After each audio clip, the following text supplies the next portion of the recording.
Nigeria. Welcome to Newsline. I am Becky Madujemo. Thanks for joining us. Last week, we featured the story of a 4-year-old girl, Elo Ogidi, who was abducted from church and found in an orphanage. Tonight, we have the promised update and the police angle to the unfolding drama. We will return to Yanari this week. Our tour guide remains Hamisu Rogo. We intend to go back in time, right into the homes of cavemen who are long gone. Yes, they lived in caves, and we have all the evidence to prove that. And from the international airport in Lagos, there is a man who found a purse full of hard currency just lying there for the taking. What he did with the money was quite surprising. In addition to those, we will examine the attitude of Nigerians towards credit. Fully loaded is our package tonight. For now, stay with Lydia Ochi for the news, and I will take over when she's done. Happy Sunday, Lydia. Thank you, Becky. Happy Sunday. Welcome to the news. President Muhammadu Buhari is pleading with Nigerians to have more respect for their country and resist the craze for greener pastures, saying it is more dignifying and reassuring to remain at home and contribute to national growth and development. At an interactive session with members of the Nigerian community in China, the president emphasized that with faithful implementation of the change agenda, the future of Nigeria is brighter. State House correspondent Adamu Sambu has more. It was an emotional atmosphere of tremendous respect, appreciation, friendship, and indeed solidarity as President Muhammadu Buhari arrived at the Nigerian embassy in Beijing to keep a date with Nigerians in the diaspora.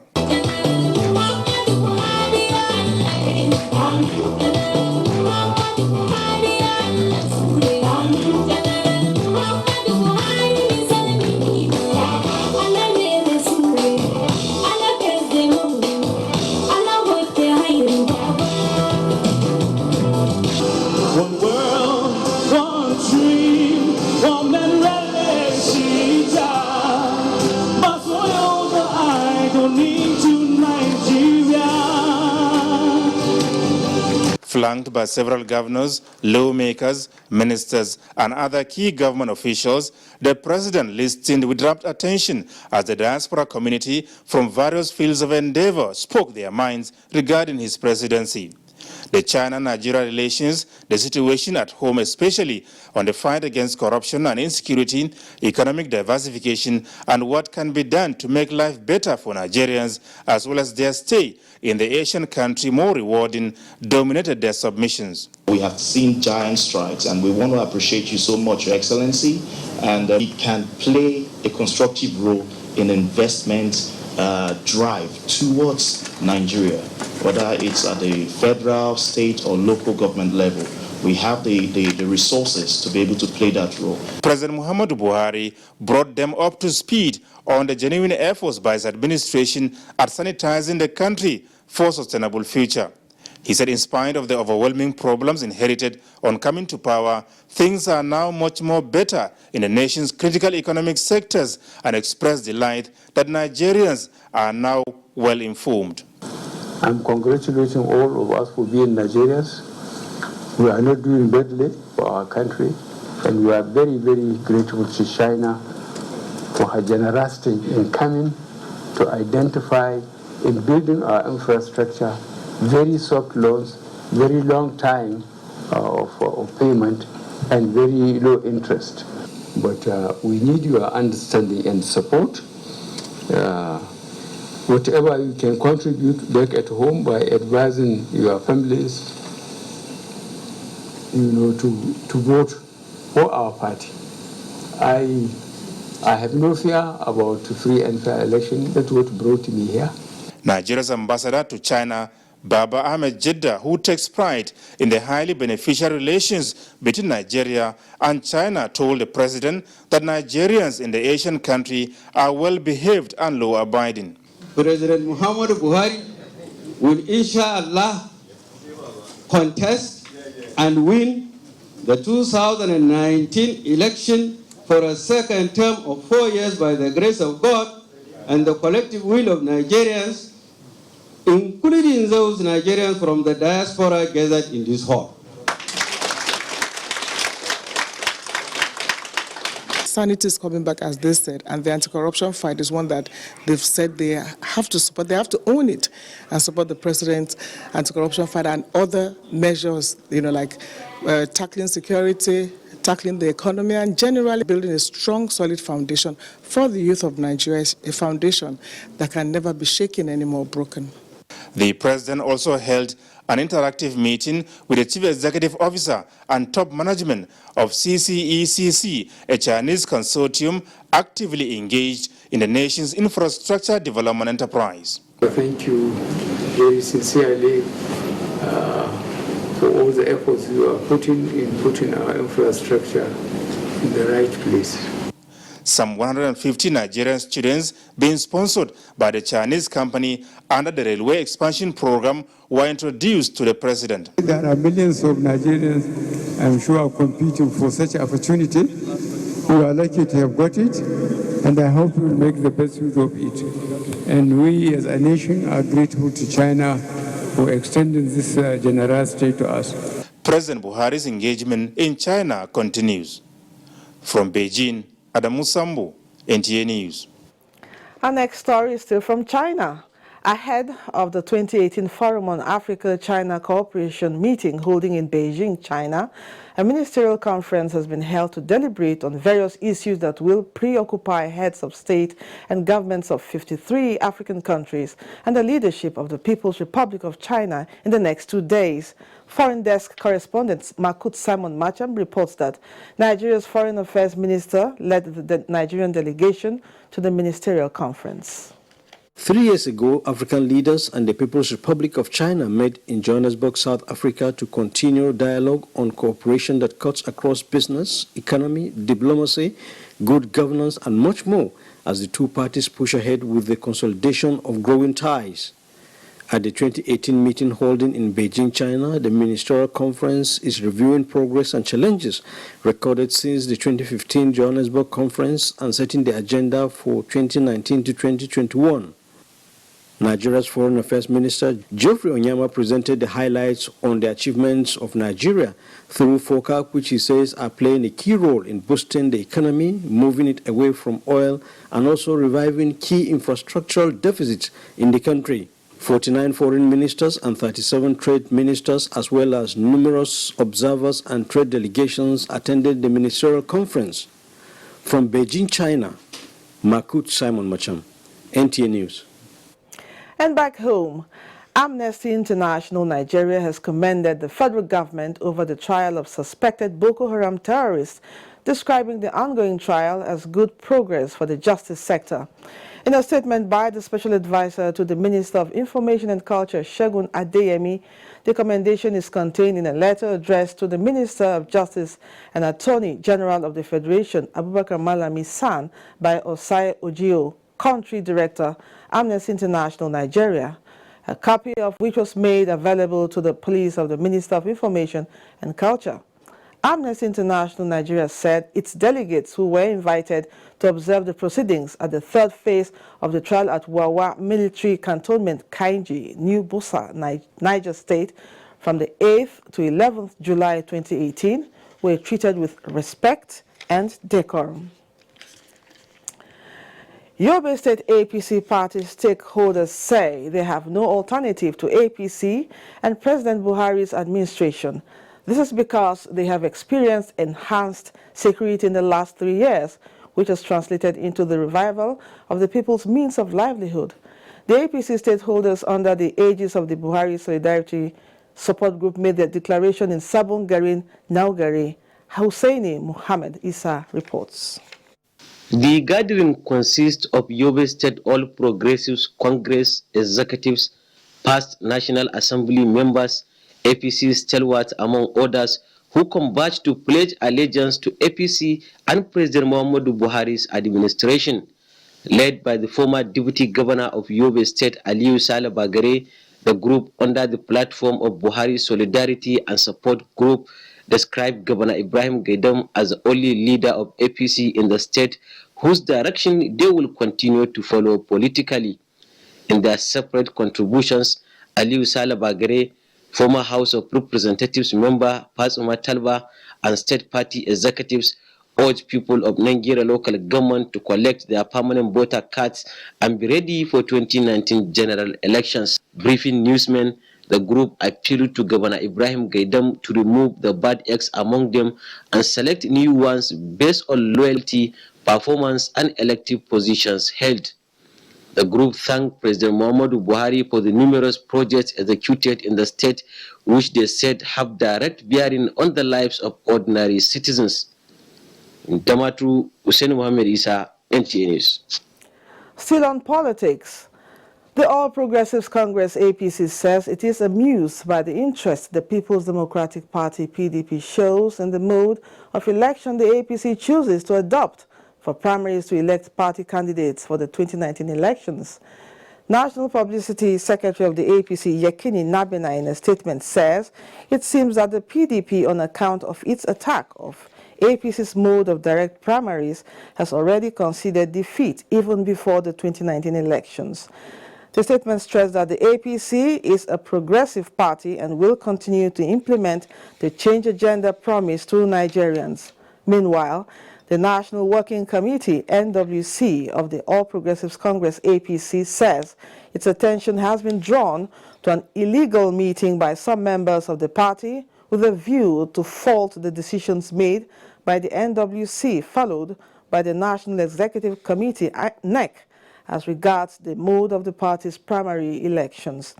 The statement says the illegal meeting is an attempt to puncture the sincere efforts being made by the Comrade Adams Oshomole-led NWC to reposition the party ahead of the 2019 general elections. The statement admonishes members of the party to disregard such meetings and their outcomes in the interest of the party. It urges members not satisfied with the decisions of the party to utilize channels provided by the party's constitution to air their views. St. Paul's Catholic Church in Okpe, local government area of Delta State, collapsed while worshippers were inside this Sunday. It is, however, not clear the number of casualties. Sources in the community said the incident happened midway into the morning mass and scores of people were affected. And now to sports. Kada Stars Hockey Club of Kaduna win 2018 National Hockey Super League as Rocket Bulls Rugby Football Club of Edo State qualify for the National Rugby League final playoff.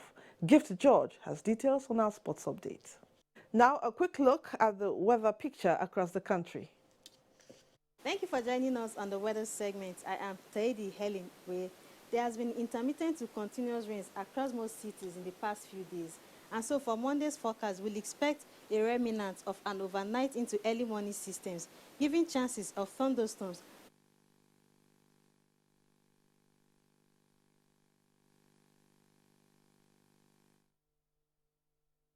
Gombe, Jos, Abuja, Makurdi, Minna, Lafia, and Lokoja axis, while the south should be predominantly cloudy with few drops of rains expected in the morning hours. Afternoon holds a better prospect weather-wise with thunderstorms and moderate rains over the north down to the southern cities. We should drop day and night temperatures across the country. For the maximum temperatures across some selected cities, do stand by.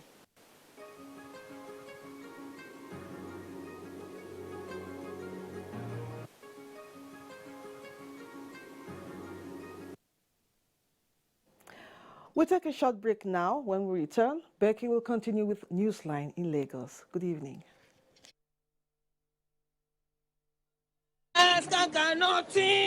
Some can think but have no sense.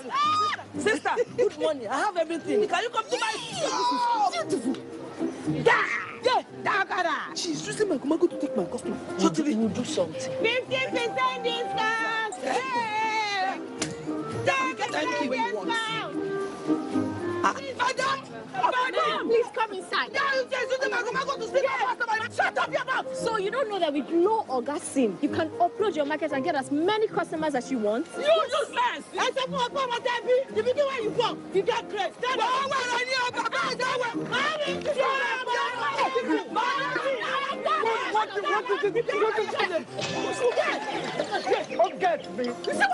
With Glow Orgasm, enjoy 125% more data to get ahead. Dial *777#. The largest data network. Glow, grandmasters of data. It's morning in Africa. It won't be bright for another hour or two, but the continent is already on the move. Trade is picking up, and spirits are high as the continent prepares to move yet another 1 million tons of goods to markets across the seas. It's the hour for making tea and coffee, of cotton bales, splitting wood, diamonds in metal boxes, and tall, tall buildings going up. The train engines are revving up, factories are opening, and big undersea cables are pushing the continent alive. 4 time zones, 1 million opportunities, and vibrant young professionals 100 million strong. It's morning in Africa, and one bank is opening the door to endless opportunities. With seamless Pan-African payment and trade solutions, and presence in Europe, Asia, and the Middle East, we are Africa's gateway to the world. Access Bank. Speed, service, security. Bayes University is a fully licensed university operating since 2011 and has grown to have 32 accredited programs in 6 faculties. This includes computer and applied sciences, management and social sciences, engineering, environmental sciences, law, and basic medical sciences. The university also offers postgraduate programs and foundation courses in a conducive learning environment with modern teaching facilities and high-quality national and international staff. Bayes University graduates have either progressed into respectable career positions or have obtained postgraduate degrees from different parts of the world with distinctions. Admissions for 2018-2019 academic session is ongoing. Call or visit www.bayesuniversity.edu.ng. Bayes University, Abuja. Learn to live.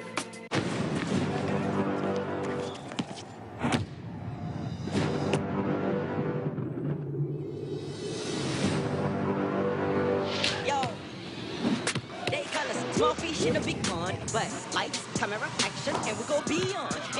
This is our time, we on MTN and Pulse. No, we refuse, so now we can wave our banner. Yo, get ready for what we have to offer from Texas Sports. We got it on M-Pulse. I say science. We got it on M-Pulse. Silence and games. We got it on M-Pulse. M-Pulse. The stage is set, so let's own it. They say be this, they say be that, but all we want to be is just us, man. Fact.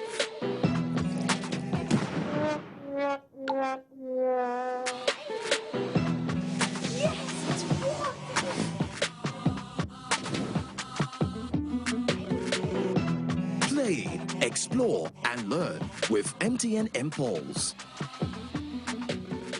The old one don't vamuso as the new one land dig bam. Better bop inside every chop we get Mr. Chef's seasoning cube. 10 Jara cubes dey inside the 100 cube packets and 5 Jara cube inside the 50 cube packets. Go buy your own now before the Jara then finish. Mr. Chef, the Jolliment, do not go forget. There is a reason Africa is called the new frontier. What was once potential is now an opportunity ready to be seized. Once revered for our resources, today's wealth lies in our people. People who build the cities that shape the future. People who know an idea in one place means business in another. A generation for whom technology means there are no borders, no boundaries. We are the new lions in a brave new world, kings of the urban jungle. And there's a bank that puts the world in our pocket and the future in our hands. UBA, Africa's global bank. Thanks for staying on the line. It is no longer news that 4-year-old Elo Ogidi, who was abducted from a church in Lagos by unknown persons and found in an orphanage in Benin 2 months later, has reunited with her family. What is new is that the orphanage where she was found has been shut down by the Edo State government, while the proprietress of the home is helping the police with the investigations. Ifeoma Okafo, who has been following the story, brings us up to speed. This is God's own orphanage home in Benin City, where Elo Ogidi was brought to. Elo lived here for 51 days before her parents came to take her home. Today, the orphanage that has been in operation for over 4 years has been closed down. Not only did government discover that the owner of the orphanage did not follow due process in admitting Elo into the home, 3 other children were not documented. This home admitted this child here. He didn't inform the Ministry of Women Affairs, and that breached the law that, under which this home is being operated. We cannot leave these children here now. We are relocating them. Elo has since reunited with her family, but the law is taking its course. Owner of the orphanage, Blessing Imariagbe, has been in police detention. From her side of the story, Elo was brought to her by one Mr. Chukuma, who is currently at large. According to her, he claimed to be Elo's father and has been having misunderstanding with his wife. This Mr. Chukuma, he comes to the orphanage home and check the child. Even the last it's not up to 2 weeks, the man still came to the orphanage home. Even when that child was sick, I called the man that your daughter was sick, and the man came to the orphanage home and he brought 1,000 naira. I said, Mama, use this 1,000 naira to buy the drugs for the child. You report to the police? No, that is the mistake I made. The case of Elo has sparked reactions of residents of Benin. They have been questioning the operations of the Ministry of Women Affairs and Social Development, whose task it is to oversee operations of orphanages in the state. In the hospitality business, many hospitality outlets, hotels, guest houses, submit lists of their guests daily, fortnightly, regularly to security agencies, police, SSS, et al. Why is there no such strategy adopted by Ministry of Social Affairs, Women Development, Youths, to keep tabs on orphanages? The ministry now has not even, which they don't, or their oversight function, supervising parasiters, they have failed too. Because you don't even know, there's no records. Far back, early 80s and thereabouts, any place called orphanage home must be duly registered with the state government and with the ministry. And if there is any reason a baby is being brought to that place, is documented. A legal practitioner looks at the situation differently. What has taken place now, amounts to a breach of the child rights law, amounts to a breach of the prohibition of trafficking of human persons law, amounts to a breach of the anti-kidnapping law. And the police should be up to the task of carrying out a very detailed investigation. Thank God Elo has been found, but there are many questions and assumptions. For instance, how did Elo get to Benin? Investigations by the police will give answers, and Newsline will keep you up to date as the story unfolds. Elo is back home, thank goodness, but as investigations continue, the authorities need to profile children in orphanages. There may just be several Elos waiting to be saved. Next up, it is heartwarming to know that there are still good Samaritans in Nigeria. This is a story of a woman who forgot a bag full of valuables at the Lagos International Airport car park on arrival from Atlanta, United States on the 18th of this month. Interestingly, not just that a bag was recovered, all the valuables had currency were intact, courtesy a traffic security man who even refused a token of appreciation from the owner of the bag. Elizabeth Abuja will tell us about this gentleman who can best be described as a perfect example of the federal government's campaign, Change Begins With Me. If you found a bag full of money, particularly dollars, what will you do? Full of dollars, I cannot drop it. I have children at home and I have business. I don't go tell anybody, you can't go my house. I have family. I will establish my wife, and the remaining one, maybe anything I want to do for a living, I'll be doing it. I will take a report to the police. I won't take part of it. Keep my name and integrity for the future, because integrity will last me more than the money full in bath. I see the money, guy, forget. I'll become a millionaire. However, this young man, Archie Daniel, saw it in a different way. The gist was that they recovered and returned intact a missing bag containing valuables and hard currency at the multi-story car park Murtala Muhammad International Airport, Lagos. I saw his face, saw trolley, I saw bag on top of it. I look, nobody around, and no motor there. I look, I say people that left this place must have forgotten this bag. All I did, I lifted the bag. I saw that the bag is zip up, no padlock. I didn't open it. I just lift it up, move straight to downstairs, ground floor. See my spoke. I say, I've seen lost and found bag. It's okay, I should go to the office and wait that he's coming. Say, I can't go alone in case of anything so that you bear me witness. It's okay, I should wait. Why am I afraid? I said, no, it's better we are two. So two of us went to the office together. Then he called some other guys to come and then when he zipped up the bag, he saw there's a lot of items, documents inside. A powerful phone was on top. Not Mr. Achidan is a very, very dedicated and a hardworking man. It's not the first time finding anything like something like this. Archie Daniel is a school certificate holder who got into security business on the quest for survival. The 52-year-old widower with 3 children from a humble background in Delta State said the content of the bag did not attract him in spite of the fact some people made jest of him for returning the bag intact. We didn't know until the security operatives at the airport called her daughter through her phone to the U.S. The daughter is in U.S., all the families are in U.S.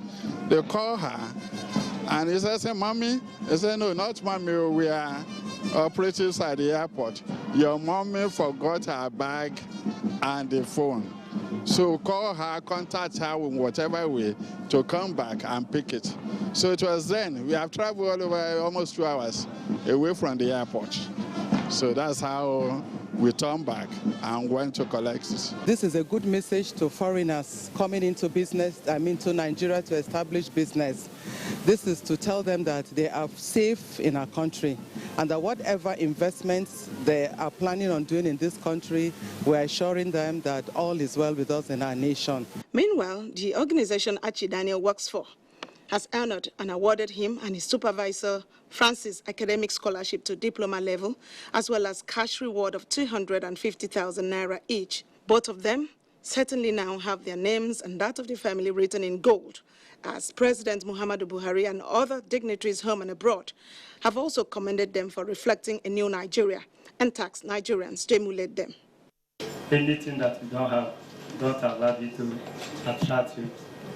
That's self-confidence. Believe in God. Trust in God. A man of integrity, if we ever saw one. Good name is actually better than everything else. Remember that.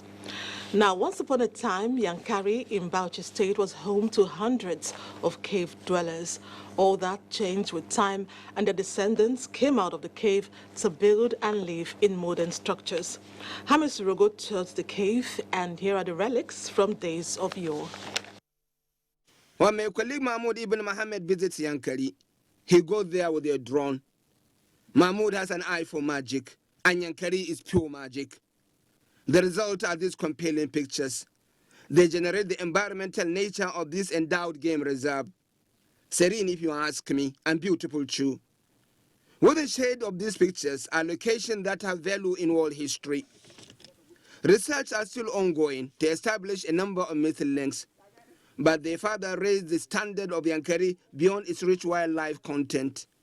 Yes, Yanari is a wildlife conservation center, all right, but it is an ancient home too. Perhaps at a time in its life, human beings live in close proximity with the wildlife. The wildlife survived, the people do not. The story is, there are some 59 caves inside Yanari, which I believe to have been inhabited by a settled populace. It is like a township. It was only discovered in 1982. This place is a place where ancient people used to hide during slavery. Actually, it is a man dug this cave. We have about 59 caves. By then, if they were here, there is nobody that he know that somebody is here, because the place is too thick and silent. The 59 caves in Yanari are identified as martial caves. Built on rocks, they are linked within a stretch that extends to vast area of the savannah. The beautiful thing about these caves is that, uninhabited as they are a vocal reminder that life flourishes here with a definite way of life. These caves are architectural masterpieces. You will be amazed that there is upstairs here, a low-story building if you like it. And then there are those on the ground floor. Many of them are clustered. Some of them are separate. All of them beautiful, giving you various vistas, giving you various opportunities to do a lot of things. Standing here, I have a beautiful picture of some of these caves. It is possible to find that in a place of a rock, there can be found 2 to 3 caves. Where they are generally is a valley. It is obvious, even in ancient times, there will never be a community without a chief. Now, those caves belong to the community. This cave belongs to the chief. In fact, the chief has not only a cave, he also has an underground chamber. A chief he is by all means. These chambers are supposed to accommodate his harems and probably attend to most of the subjects that may be coming to him. But the most interesting aspect of this place is that there are even seats, stone seats, which are seating people that are coming to the court, and in fact, which are sitting the king himself. The caves maintain a mystic appearance, like they are begging for more research about their origin. Weather has not been too kind to them too. They are giving in, and many are going out of form. In many of the caves, wild birds have found their life convenient there. They inhabit it and flourish there.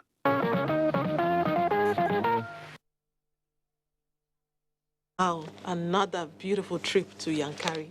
Thanks, Hamisu. Next up, Mada Station in Nasarawa State is a connecting railway town between the north and eastern corridors. Back in the day, it was a melting pot of different ethnic groups from far and near, reflecting the spirit of national integration.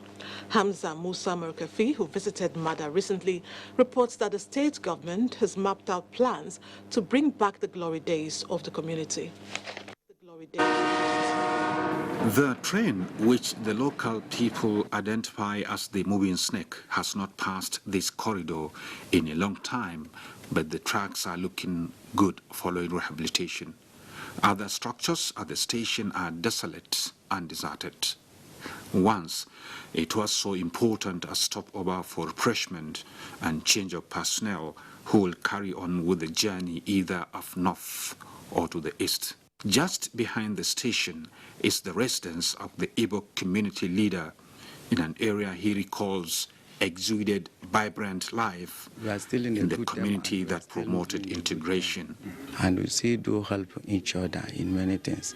The landmarks bequeathed by the family of late Inspector General Police Sunday Adebayo Adewusi and colonial relic now serving as a court lend credence that many Nigerians lived here due to the attraction of the railway and left behind indelible footprints of how society should coexist peacefully.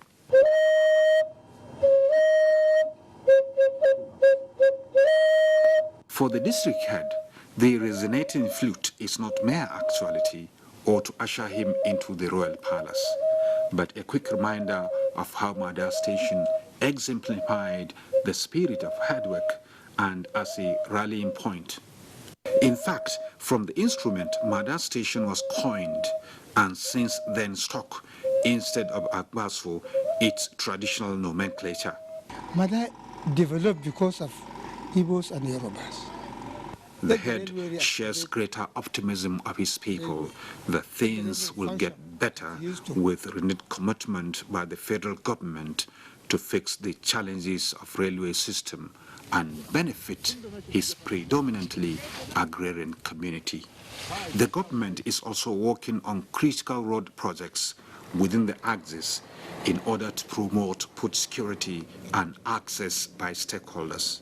However, if other needs are to be met, the people want the long-abandoned electricity project and a befitting health center in a bid to once again truly make the old railway Mada station shines again.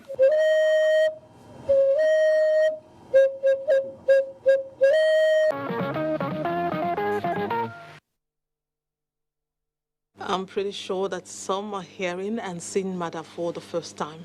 Great job, Hamza. Some people were celebrated during the week. You'll get to know the celebrants after this break. Stay on the line.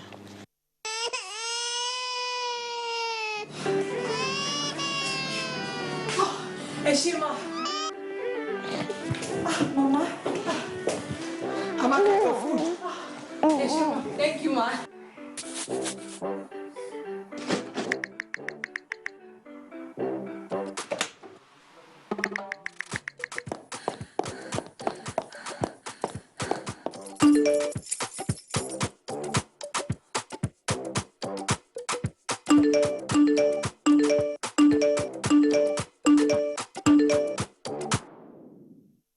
Amaka, ṣé wọ ni?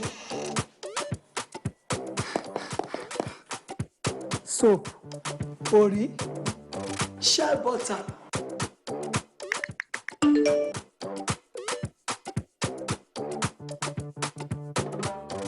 Airtel, the smartphone network. The Honorable Minister of State, Mines and Steel Development, Honorable Abubakar Bawa Buhari, cordially invites all metallurgical industry operators, chief executives, captains of industry, the academia, all other metal sector stakeholders, and the general public to the Nigerian Metallurgical Industry Stakeholders Forum. Theme: Nigeria's economic growth, industrialization through value addition in the metal sector. Date: Tuesday 4th to Wednesday 5th September 2018. Venue: NAF Conference Center, Jabi, Abuja. Time 8 a.m. daily. Dr. Abdul Kadir Mohazu, announcer. Come on, boys. Come on. Look at this guy. Yeah, that's it. Fall back. Fall back. Oh, these boys. TomTom refreshes and sharpens your senses, making you come alive. Go for it with TomTom. So Clean, the detergent brand trusted by millions of Nigerians. For decades, its 30% concentrated formula has been trusted to wash faster, brighter, cleaner.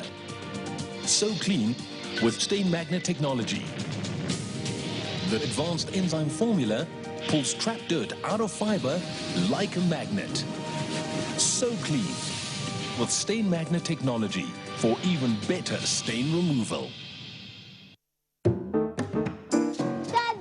This thing is not reducing like before. Yes, all thanks to the new higher thermal fridge and freezer. They save energy and save money too. Relax, Mom. It's energy saving and can work with our small generator. Save up to 42,000 naira per annum and save up to 40% of your energy with the new higher thermocool energy saving refrigerators and freezers. Choose peace of mind. Choose higher thermocool.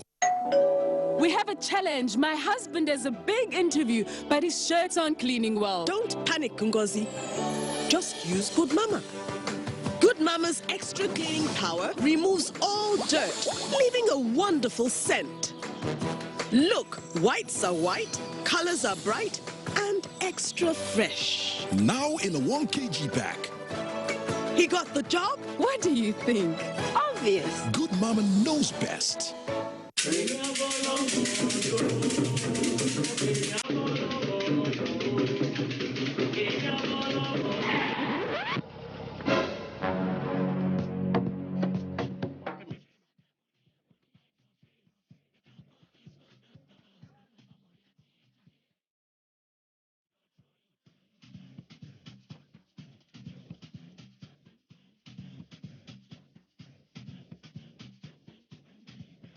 Selfie time.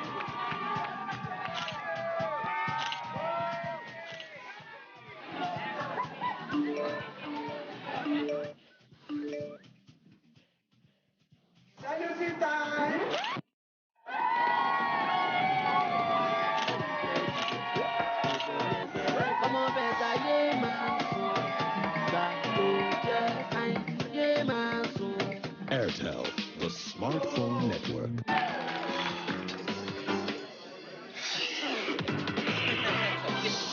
I've got something for you. Clorex is the only gum that eliminates odors, giving you real fresh breath. All right, kids. Today you're all going to tell me how you all spent your holidays. So the essay will be... Who did that? Who did that?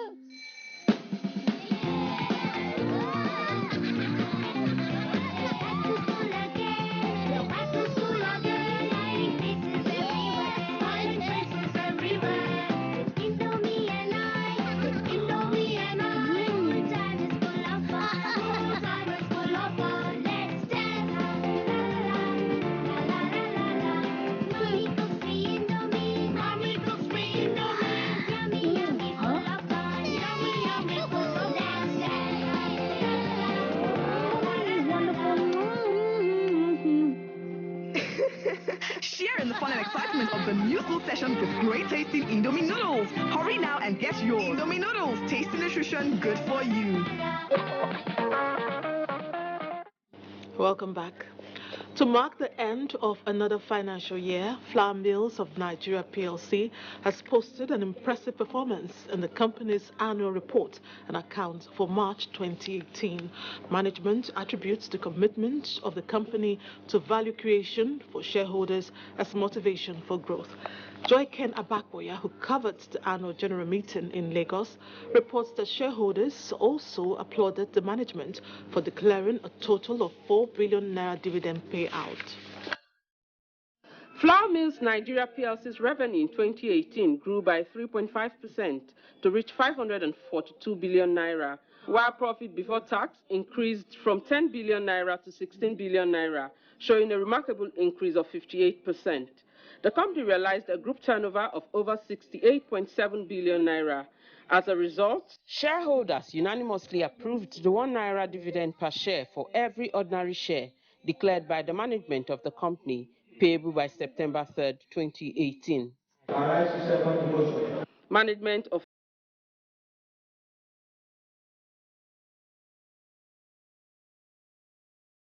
As we produce food from local ingredients and local contents and local crops, we are really funding the agricultural value chain and the farmers and everybody in between that makes those products. So I think it's very, very impactful. As we feed the nation with our products, we're also buying from farmers and building the supply chain, which is what we need to be doing. Flour Mills Nigeria PLC's entry into the industry dates back to 1960 and was listed on the Nigerian Stock Exchange with more than 80,000 shareholders. We are buying about 500,000 tons of maize and soybean and cassava from local farmers. 500,000 tons represents around 200 to 250,000 farm families.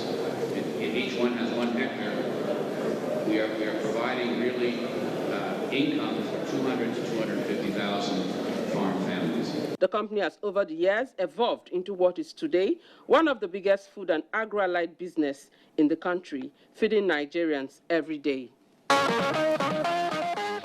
Moving on, it was with a sense of purpose and fulfillment that the families of Senator Simeon Ajibola and Adebayo Faleye came together as their son and daughter took the oath of matrimony. Anthony Forson reports that the Minister of Information, Lai Mohammed, was the chairman. Church Yanari was full to capacity when family members, friends and well-wishers converged on the church to witness the holy matrimony between Tolulokwe and Ayodiji. They exchanged marital vows. Overseeing pastor through him came a message that admonished them to be faithful to each other. After the church outing, the bride and groom had their reception where the traditional cutting of cake, bride and groom feeding took place.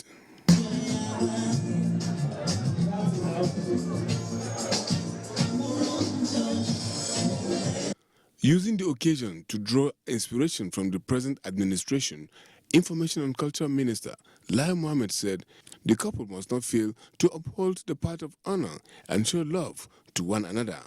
And like I say, marriage is the only contract you enter into without even knowing what the contents are. So the couple would need a lot of prayers from all of us. The husband in particular will need a lot of patience. But I believe that when you look at the families of both the groom and the bride, we are confident that they would live harmoniously because their parents also have had very stable marriages. Talking to the couple shows they have come a long way to arrive at today's event. I walked up to her and I told her I wanted to marry her. Great wife. I mean, I know that already. That's why I'm here, right? We met in university. We went to the same university. That's where we met. And we've been friends ever since. For both parents, their joy knows no bound. Young boys of these days, the youthful exuberance is there. As a father, I'm about 70 years old, and tolerance is the very key word in marriage. I want them to tolerate each other, for them to stay longer. If they can tolerate each other, in any marriage, tolerance is the key word. In any marriage, tolerance is the key word. I wish them the very best in life. It's a couple of 2 billion chaps. Both are petroleum engineer at master's level. I pray that God will give them the fruit of the womb, that will equally be brilliant and obedient. I never had problems with Pelumi.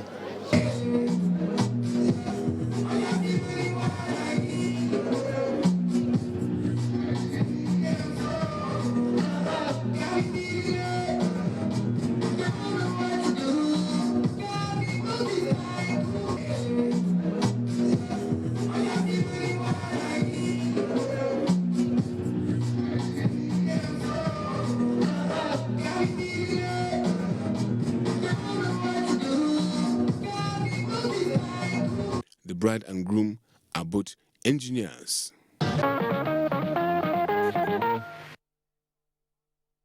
Happy married life to the bride and groom.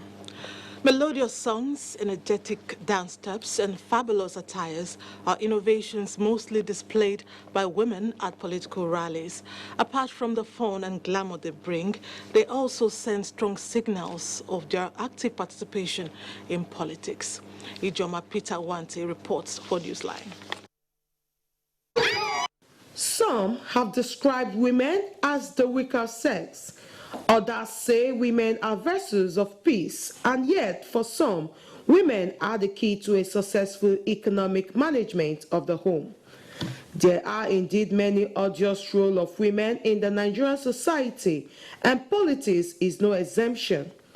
But how relevant are songs and dances to political campaigns and rallies? They wear their shebis and they dance, they make it colorful because life itself is beautiful. So when women come together, they add glamour to whatever they do. So they do it happily, selflessly to achieve their aim.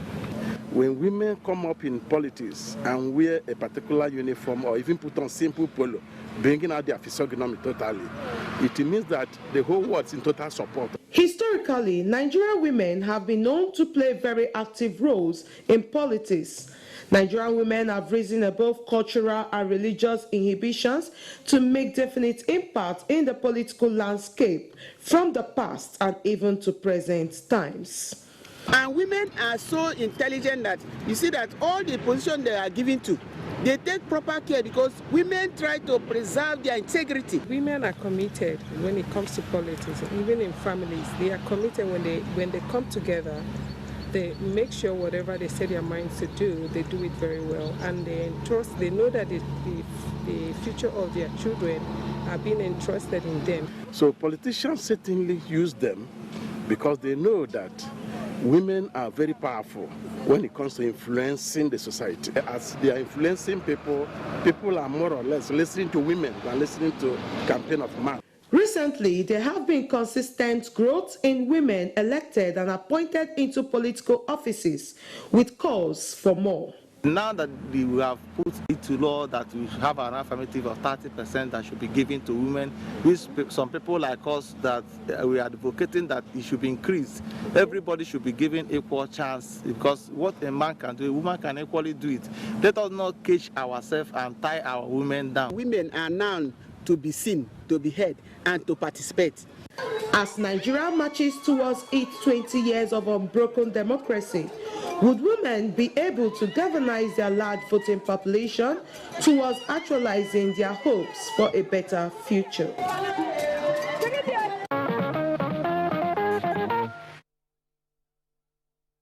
Women bring life to politics, don't they? Now, what is your attitude towards credit? I mean, gbese, like it's called in local parlance. Our reporter went to town and returned with some findings. Details after the break. Is not a joke. It incites genocide and crimes against humanity. Most of Africa's civil wars are caused by hate speech from one tribe against another. We don't want it here. The Nigerian government stands firm against hate speech. Under no conditions whatsoever should we tolerate or excuse or justify hate speech or hateful conduct of any kind, especially where such is illegal. There's no doubt that the resurgent push for separatism, as well as the rising cases of ethnic and religious disharmony, are all traceable to the growing phenomenon of hate speech. One nation bound in freedom, peace and unity. Nigeria, one nation, one people. This is a public service announcement brought to you by NTA. The FCT administration hereby reiterates to the general public that all abandoned buildings subjected to revalidation and conduct of integrity test before recommencement of development. The buildings must be completed in line with the terms and conditions of the grant of certificate of occupancy and conveyance of building plans approval. All building projects abandoned for at least 3 years must not be occupied whatsoever by anybody. Failure to comply with the above instructions and all other extant rules governing lands development in the FCT by any developer will attract appropriate sanctions, which shall include revocation of title and prosecution. Signed, management. All right, kids, today you're all going to tell me how you all spent your holidays. So the essay will be... Who did that? Who did that?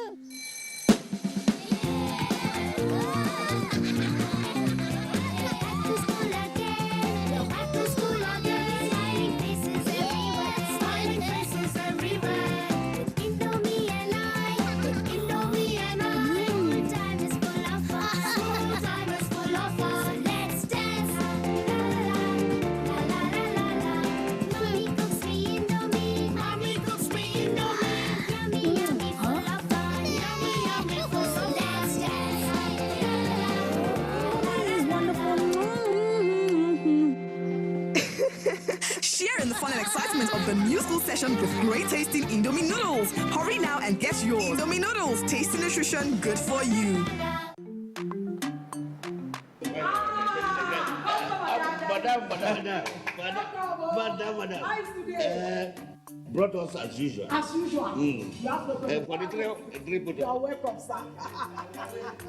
as usual, yeah? I was... You take that one. You take that one.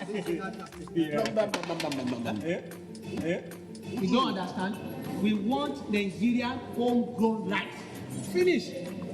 You don't have? You don't have? Join the rice revolution today. No other rice that tastes like Nigerian rice. Are you sorry? That's the Nigerian rice we are talking about. Chocolate made in Nigerian rice. Healthy food. I'm going to bring Mrs. Mobo to come to chocolate rice of made in Nigeria here. And see how it are made. Correct. And how they are cook it. Correct. Homegrown rice are good for your health. It boosts our economy and give employment to our people. This message is brought to you by the Federal Ministry of Information and Culture.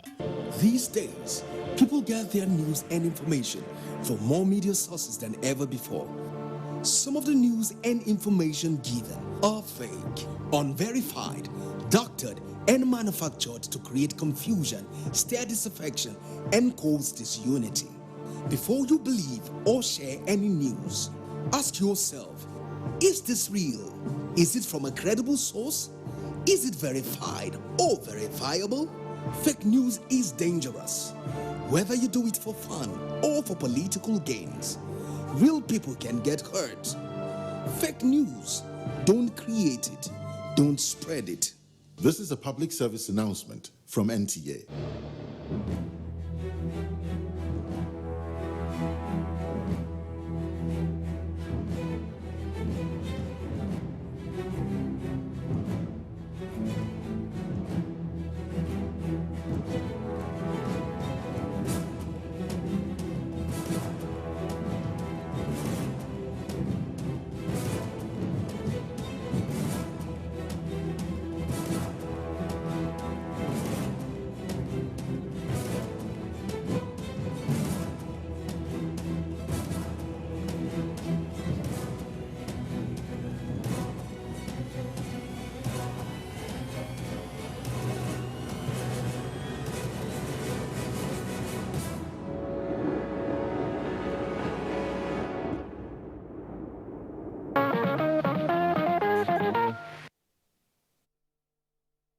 Glad to have you back.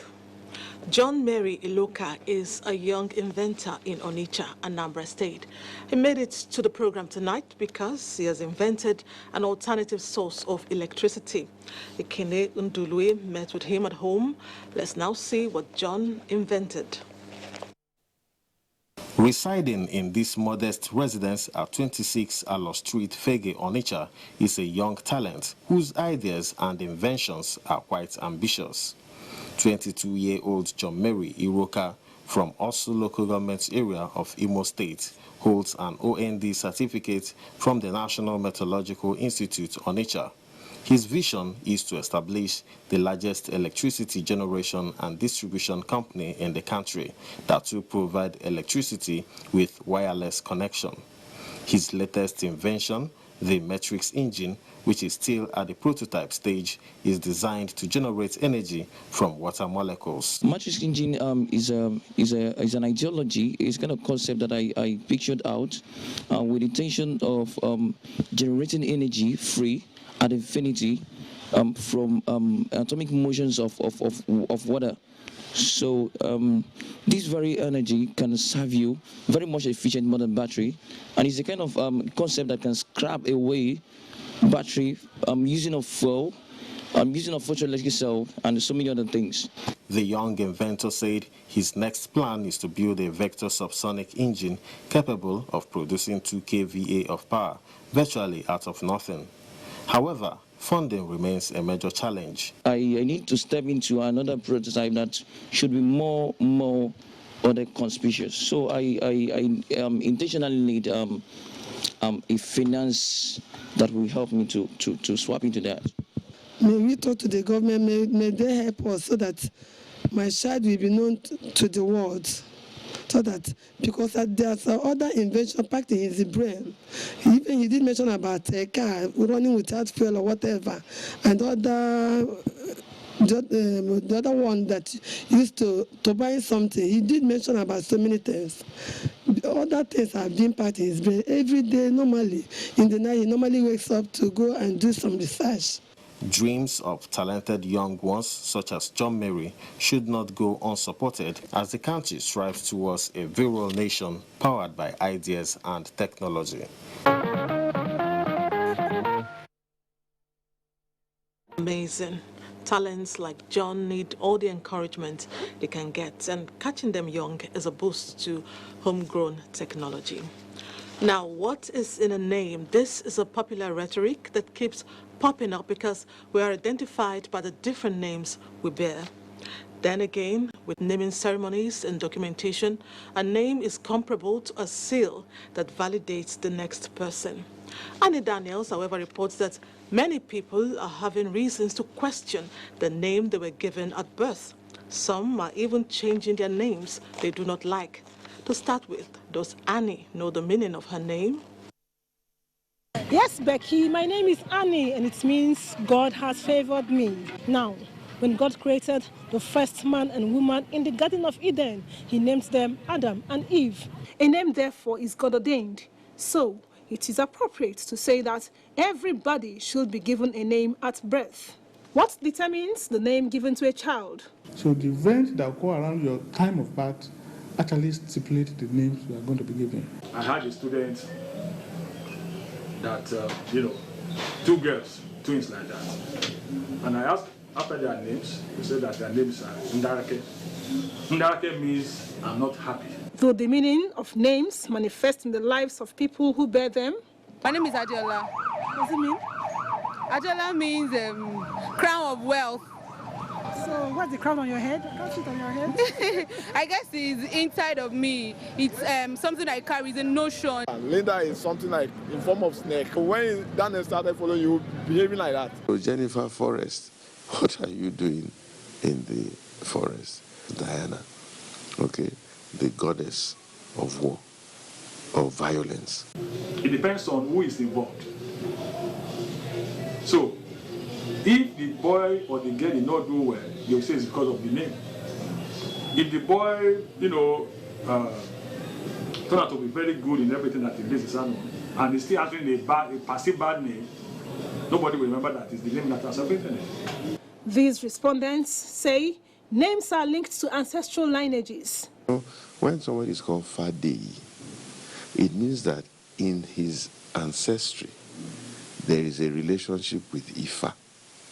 And if there's a relationship with Ifa, it is very likely that there's also an agreement with Ifa. There are people who are not comfortable with the name given to them at birth. So they either drop such name or alter it. Initially, I was bearing Ogunye.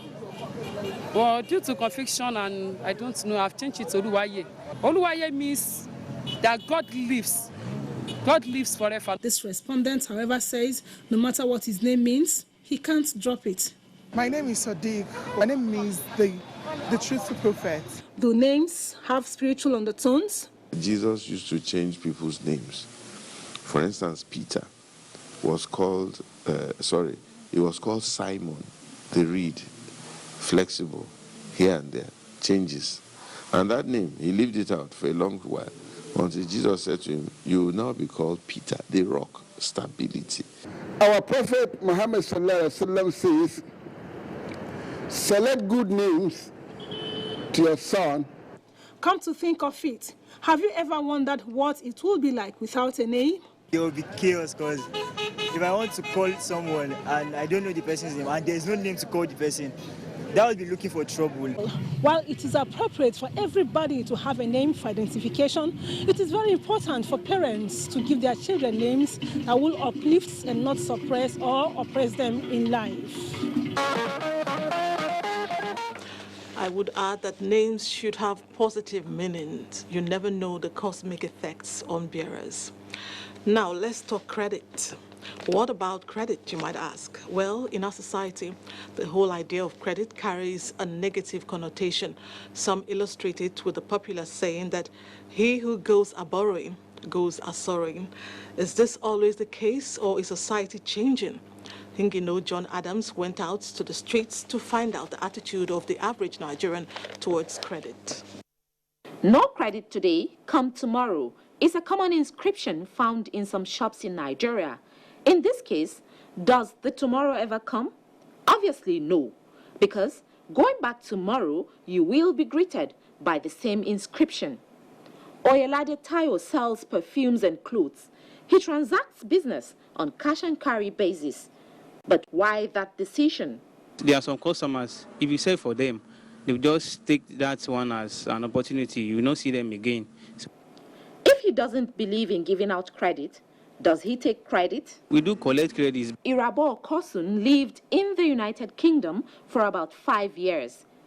He had never used a credit card throughout his stay there, despite the fact that many people there depend on credit cards, and it is a credit economy. I had a friend who was just swiping credit cards. When it was time to pay, the base was insurmountable, like it was so enormous. This made me curious, so I went to the streets to ask some Nigerians whether they can take credit. I don't take something on credit. I don't like it. No, if I buy something on credit, I'll pay before I go home. Nah, it's not. It's not advisable. I can't buy because I won't have peace.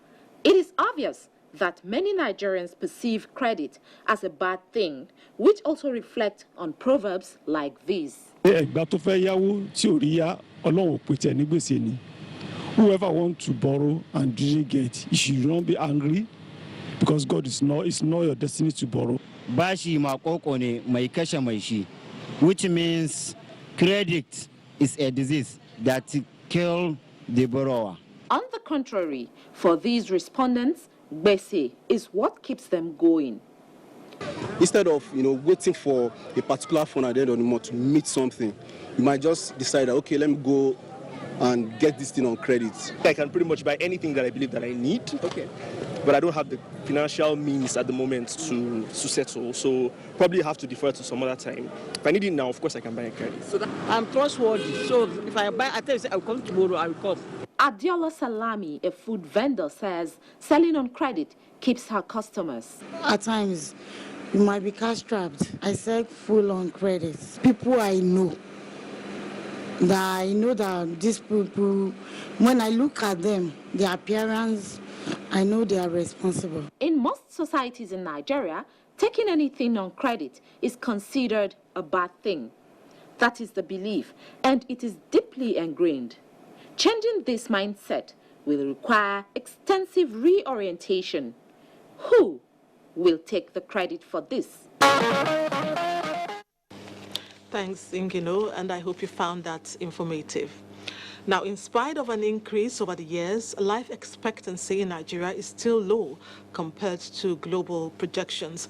Joy Ken Abakboya in this report takes a look at the factors responsible for early deaths and how to contain them. Life expectancy is the average measurement of the time a person is expected to live based on birth, age, and physical condition. The recent global life expectancy is put at 71.4 years. At independence in 1960, Nigeria's life expectancy was put at 38.45.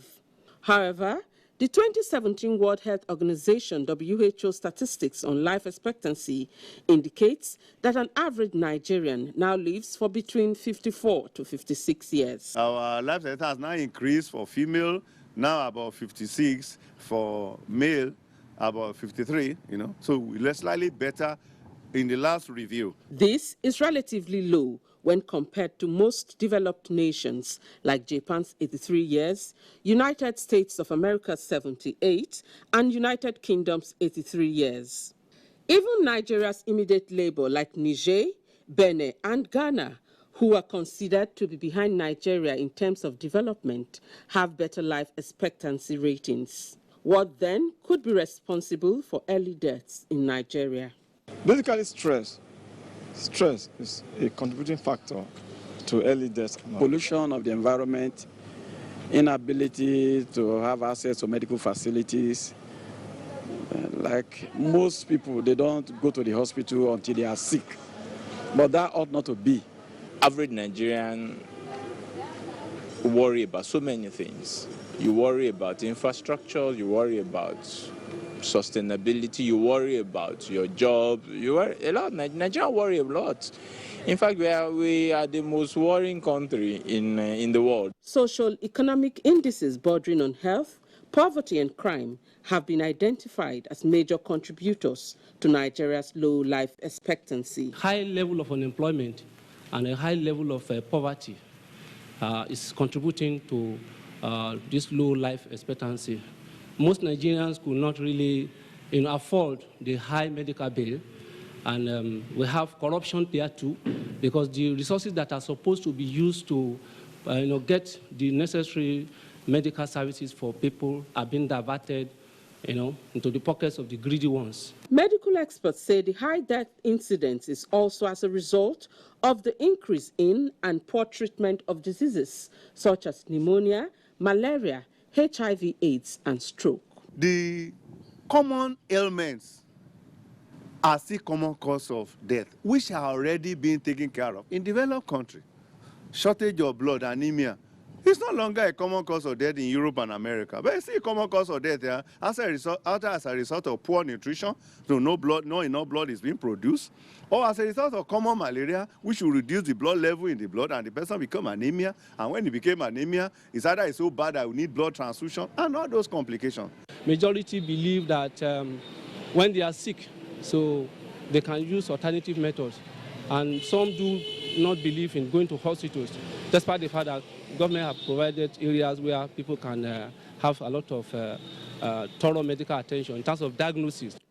Malnutrition, maternal mortality, and lifestyle are also said to be responsible for early deaths in Nigeria. People should do away with this lifestyle of smoking, alcoholism, all these things, they disorganize the organ system. Social media have made many youths now to adhere to, when people are hooked to social media, they will have less sleep.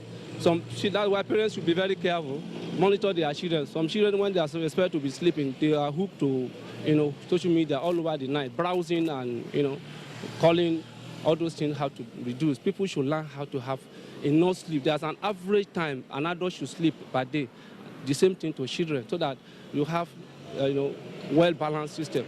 What we can do is standardizing our healthcare system. If our healthcare system is just enough to take care of common problems, we're not talking about healthcare system in my village to take care of advanced cancer. No! If in my village people have malaria, they can have access to a good healthcare system that can take care of the malaria, no matter what the stage of severity. If in my village they have nets that malaria can be prevented, if in my village the pregnant women are aware that they can take preventive therapy during pregnancy so they don't fall victim of severe malaria during pregnancy and become anemia or death as a result of the complication of the malaria, then we expect the life expectancy to be up. Deliberate steps to address shortfalls in health facilities, constant medical checks, proper diet, exercise, and early diagnosis of ailments, experts say, can reduce deaths and improve Nigeria's life expectancy. Yes, early deaths can be avoided if we live right and stay safe. Instead of mourning, we should increase the figure. Another break beckons. Let's take it. Nigerians. Suicide bombers are not spirits. They are not ghosts. They are human beings like you and me. They live amongst us. They are your neighbors. They are your friends today, but terrorists tomorrow. So you must know your neighbor now. Security begins with you and me. Know your neighbor. Be vigilant. Be security conscious. Report suspicious persons, objects, and movements to the police and other security agencies. The security of our nation is a duty for you and me. If you see something, say something. Nigeria, unite against terrorism. This message is brought to you by the Federal Ministry of Information and Culture. In the past, a funeral was a pity party. Family and guests would cry, bury the remains of the departed, and people would return to base to cry some more. But lately, it has been observed that most people would rather celebrate the life lived by the deceased. Andy Daniels examines the growing trend. My respondents are all aware that the era of crying throughout a funeral is gone. They pointed out that as long as one has lived on this earth, he needs to be given a decent farewell that celebrates whatever he achieved. One of our caravan here died yesterday. So that all of us are crying here this morning because he's a small person. He never rich. He's just at the age of that something years. It depends on how old the person is. If it's 80, 90, you don't need to cry. It's celebration. An example of celebrating life can come in form of eulogies. A son to a late father, for instance. My father has been a zealous Christian till the last day that he died. Apart from showering encomiums on the deceased persons, most Nigerian funerals are colorful and tasteful. Cultural dances, guests dressed gorgeously, foods and drinks are lavished. So much money is expended. I am now what I look forward to become in the accomplishment of life on earth because of my father too. What you leave behind matters. You know, today we believe in making one thing or the other to make name, but you don't talk of the name you are leaving behind when it is like this. Other respondents do not understand why life should be celebrated when it's no more. Why should you celebrate? Somebody died. Is that the last judgment? The last judgment is with Allah. Who is going to give the last judgment? You know whether you are going to paradise or you are going to hell. There is a quick response to that. I cannot stand here and tell you where my father has gone to. If my father has gone to hell or gone to heaven, I have no power on my own to detect it. Since I don't have power to detect it, let my assumption be right. I went a step further to ask some Nigerians how long they wish to live on earth and how they would love to be buried. I want to die at the age of 90. I want my own burial to be a very wonderful one. When I'm gone, I'm gone. I don't know what is happening on the earth again. So there's nothing I can say, this is how I want you to bury me. If you bury me like that, that will not take me to heaven or make me to wake up again. Because there is life hereafter, I approached some spiritual leaders. What's their take on celebration of life after death? Is it necessary? In Islam, when someone dies, so when someone come and visit you, you have right to entertain them. Death is not an end. The spirit lives on. So if such people who have taken care of their parents now decide to celebrate the death, why not? Yes, indeed. A good name, they say, is better than silver and gold. The message is that you and I should endeavor to live lives worthy of emulation so that even after we have left this world, people will have cause to celebrate us.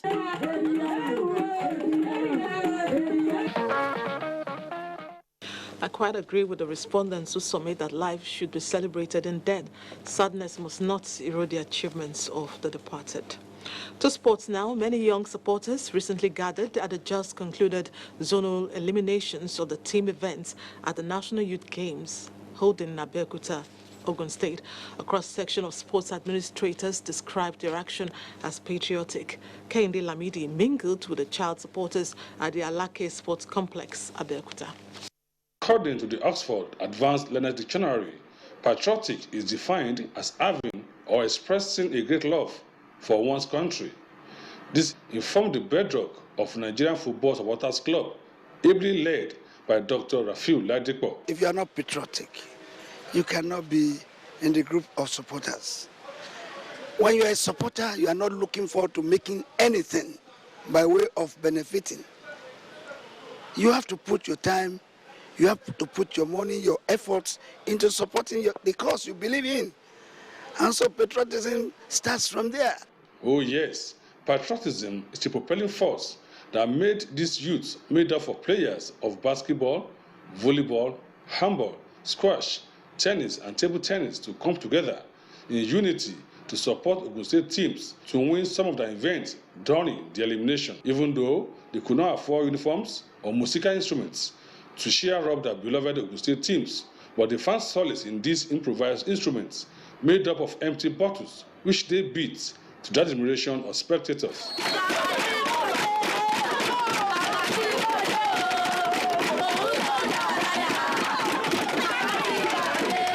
The leader of the group said it was not planned, but was born out of their love for Ogun State, stressing that as products of Cash Them Your program in the state, that is their way of giving back to the system.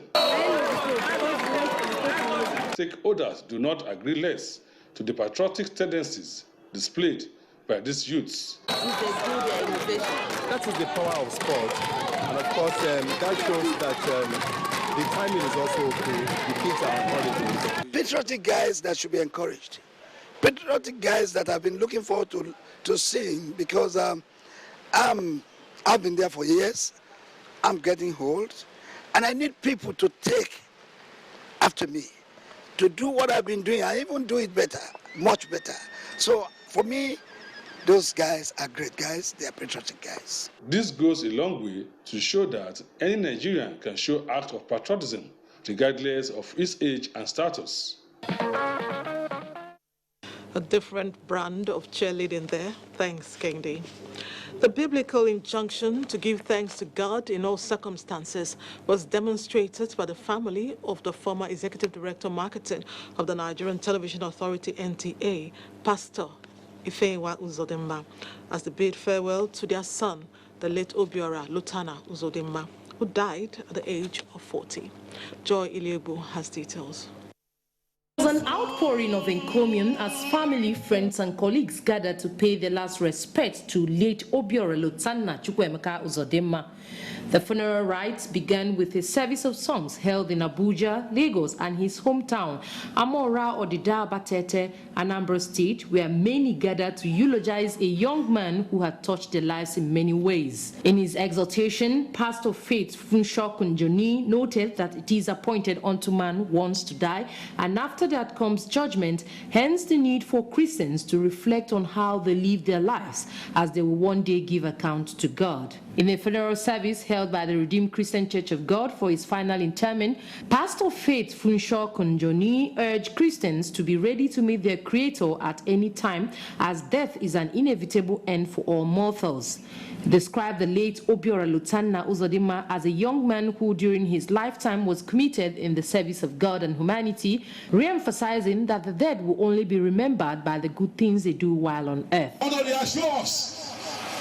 As we are gathered today for our brother, the King Obiora, and many are feeling so bad and so sorrowful about him. Let me tell you, one day people shall gather for you too. Special prayers were said for the family of the deceased, and the remains finally committed to its final resting place. For brothers of the late Obiora Lutana Uzodimma, it is tough to say goodbyes. Obiora knew how to take time, analyze the situation, and give his own recommendation on what should be done. He's one in a million. He's someone that when you meet, you are at peace. You can tell Obiora anything and you're at peace. Even those who lost him, even though they love him very much, they all have peace. The peace they say that God gives you that not the world cannot give you. They certainly have it. He exuded peace when he's there. When he was with us, when he sat down in my sitting room, it was peace, calmness. God is faithful, and that's the theme of the celebration. Late Obiora Lutana Chukwuemeka Uzodimma was born in 1978 to the family of late Pastor Chukwuemeka Isaac Uzodimma and Pastor Mrs. Ifeanyi Uzodimma, a former Executive Director Marketing of the Nigerian Television Authority, NTA.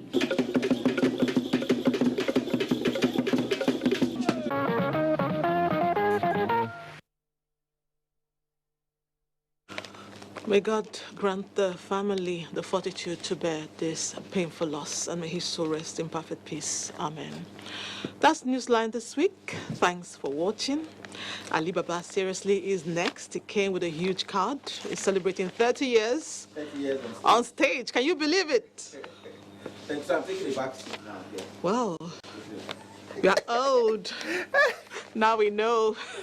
Make sure you watch. It's going to be great. From me, good night and God bless Nigeria.